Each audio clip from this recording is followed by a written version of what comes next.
増川うまけんチャンネルでございます。前回怪談の話をしましたが、今回パート2でございます。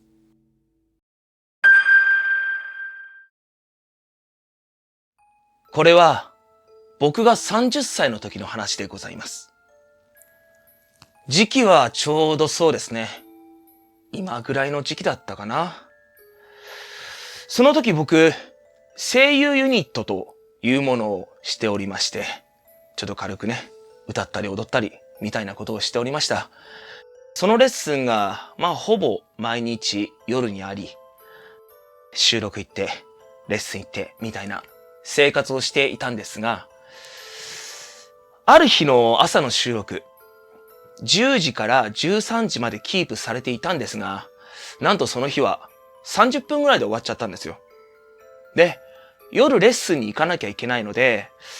ちょっと時間を6時間以上潰すのは難しいな、と思いまして、家に一回帰ろうと思って、家に帰ってきたんです。やっぱ暑いので、汗びっしょり。一回シャワー浴びて、軽く寝てから、そのレッスンに行こうと思いまして、シャワー浴びて、で、自分の部屋に戻ろうと思ったんです。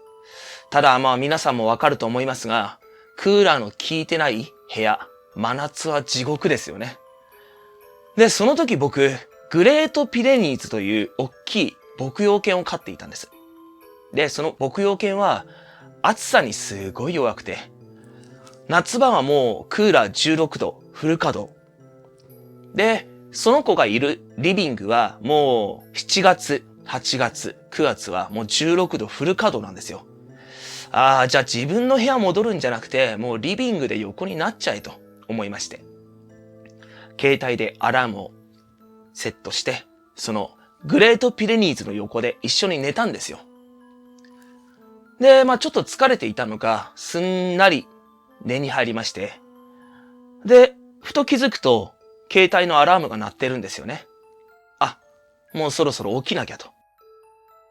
で、目を覚まして起きようと思ったら、体が動かないんですよ。俗に言う金縛りというもんですね。でも、疲れているとよく金縛りみたいな状態になるという情報を多分見てる方も、知ってる方もいると思いますが、僕もそうだと思ったんです。だからしばらく、ちょっとじっとしていたら、そのうち動くだろうと思っていたんですが、アラームが15分以上鳴り続けて止まったんですよね。それでもまだ動かなくて、これちょっと困ったなぁと思っていたら、この仰向けで寝てる僕のこの頭のあたりに煙がもくもくもくもくもくっとなんか立ってるんですよ。で一瞬僕は、寝る前に火の元なんかちょっと消し忘れとかあったかなと思ったんですけど、ただね、リビングで寝てるだけなんで、そんなこともなく、この煙は何だろうと思っていたら、その煙がですね、最初白なんですよ、全部。なんですけど、時間が経つにつれて、下が白。で、真ん中ぐらいが灰色。で、一番上が黒。っていう色の変化をしていくんですよ。で、その時に、これ夢かもな。なんだろう、夢だ。と思ったんですけど、目だけ動くので、この右側、僕が仰向けで寝てる右側に、そのグレートピレニーズのみゆきというんですが、みゆきが寝ていまして、寝息を立てているんですよ。これ夢じゃないな。じゃあこいつなんだろうと思った時に、そっち系かなと思ったんですよ。ただ、特に何もしてこないので、しばらく時間経てば大丈夫だろうと思って、ほっといたんですね。で、それから多分5分ぐらい経ったのかな。もう、リビングの中は、そのみゆきの寝息と、時計の音の、カチッ、カチッ、カチッ、しか聞こえないんですよ。ですが、どんどん時間が経つにつれて、そのなんか煙が何かを言ってるんですよね。なんかこんな感じですよ。って聞き取れない感じで。で、何人か言ってるから、こいつ何言ってんだろうと思って、その耳聞こえるので、その音にすごい集中していたんですよ。そしたら、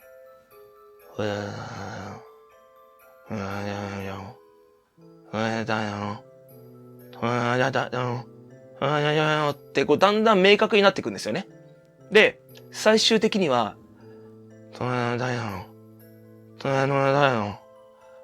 隣の女誰だろうって言ってるんですよ。はと思いまして。特になんかこう覚えのあることを知ってたわけじゃないので。で、確かに横に寝ているみゆきはメスだけどと思って、逆になんかこう不思議な気分より僕怒りが湧いてきちゃって、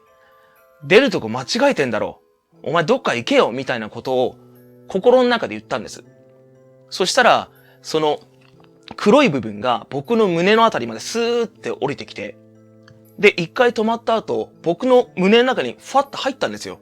そしたら、一瞬冷たい記憶があるんですが、そしたら今度、息ができなくなっちゃって、体動かないわ、息できないわ、これまずい、本当にまずい、と思って、もがいたんですけど、もう動かないので、どうしようもなくて、本当にまずい、本当にまずい、本当にまずい、って思っていたら、急に、横で寝てるみゆきが、バッて起き始めて、その煙に向かって、ウォンウォンウォン、ウォンウォンウォンって吠えたんですよ。で、その瞬間、煙がふわーって無散しまして、その途端に呼吸ができるようになって、動けるようになって、なんとか助かったんですよ。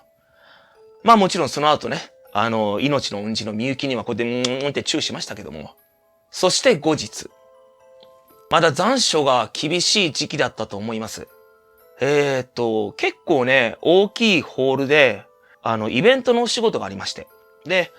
僕そういうキャパの広いイベント会場の仕事の時は、親を呼んだりとか、声優の後輩を呼んだりとかして、帰りに一緒に飯食って帰るみたいな。まあこういうことしてるよって親には見せたいし、後輩に対してはまあこういうお仕事はこういう風にした方がいいんじゃないみたいな、まあ経験のために結構呼んだりするんですよ。で、そのイベントも無事終わり。で、一応ね、制作側は気を使って、裏手からタクシーを呼んでくれるんですが、まあ他のね、声優さん方はそのタクシーに乗って、まあ裏から帰る。で、僕の部分は、その日はね、後輩が来ていたので、終わった後、飯食って帰ろうっていうことを話していたので、普通に入り口から出てって、で、一応スタッフさんも大丈夫ですかって一応言ってくれたんですけど、大丈夫です。いつもそうなんで。って言って普通に出て行ったんですよ。まあそしたらありがたいことに、僕にも少なからずファンがいますので、そのファンの方が今日お疲れ様でしたとか、なんかいろいろ来てくれて、ありがとうございます。またよろしくお願いしますみたいな感じで、その会場出ようとしたんですよ。そしたら、会場の入り口の、そうだな、僕が会場を出て、左手側の、その歩道から、白い大きい帽子をかぶって、腕がね、結構長い感じの、まあ、ワンピースですね。を着た、真っ白いワンピースを着た女性が、タッタッタッタッタッタッタって花束を持って近づいてくるんですよ。で、僕の目の前に立った時に、その花束をパッて出してくれて、で、デビューの時から応援してましたって言って花束を出してくれたんです。で、その時、僕、体がグッて固まっちゃって、で、なぜかというと、そのデビューの時から応援してますの声が、その煙の声と全く一緒だったんですよ。で、うってなってる時に、横からマネージャーが、なんか様子がおかしいなと思ってくれたんでしょうね。マスカはこの後予定あるので、そのお花は、事務所の方でお預かりしますので、って言って花束を僕の手からこう取ってくれたんですよ。で、そしたら今度はその女性が僕の手を取って、これからも頑張ってくださいねって言ってくれて、僕がその、固まった時に、こう目線を下にこうしててグーって固まっていたんですよね。で、その手を取られて、目線だけこう上に向けて、その人の顔をね、ぐーって確認しようとした時、その女性も帽子をパッて取って、そしたら長い髪の女性だったんですけど、顔をパッて見たら、ものすんごい美人だったんです。最近ご結婚されたガッキーみたいな女性でしたね。僕はその時本当に思いました。いや出会うタイミングさえ間違えなければ。というね、ちょっとなんかこうオチっぽくなってしまいますが、まだ話は続きます。で、そのイベントが終わった後も、ちょいちょい煙は出るんですよ、夜中に。ただ何もしませんよ。例えば夜中起きてトイレ行こうと思ったら足元に立ってるとか。あとはトイレのドアの横に立ってるとか。さすがに気味悪いじゃないですか。だから、ちょっと声優業界ではすごく霊感が強いと有名なある人に、ちょっとご相談しまして。そしたらその人が、それ生き量だ。生き量。そうだ、俺今度ね、日光に旅行行くから、その時結構ね、有名な神社あって、そこでお札買ってきてやるよって。本当ですか？ありがとうございます。それ、いつ帰ってきます？そうだな。あさって行くから、一週間後ぐらいみたいな。と思いまして。一週間まだ煙見なきゃいけないんですか？と思って、怖くなって、先輩が帰ってくるまで友達の家を転々と泊まり歩いていたんですが、無事ね、一週間過ぎて、先輩がほらって。で、部屋のどこでもいいから貼っとけと。いうので、貼っといたんですよ。で、最初のうちはやっぱり、煙は出るんですが、1ヶ月ぐらいしてからかな、だんだん出る頻度が少なくなってって、普段は2日に1回とか。で、だんだん4日に1回、1週間に1回とか。で、最後月1回ぐらいなペースになって、もう大丈夫だろうなと思って先輩に1回連絡して、煙が出なくなったんですけど、そうか。じゃあ、事情説明して、どこでもいいから、お寺行って焼いてもらいなさいと。いうので、僕の自宅の近くに結構ね、宗派とか言ったら多分誰もが知ってるようなそういう宗派の神社、お寺ですね、があるんですよ。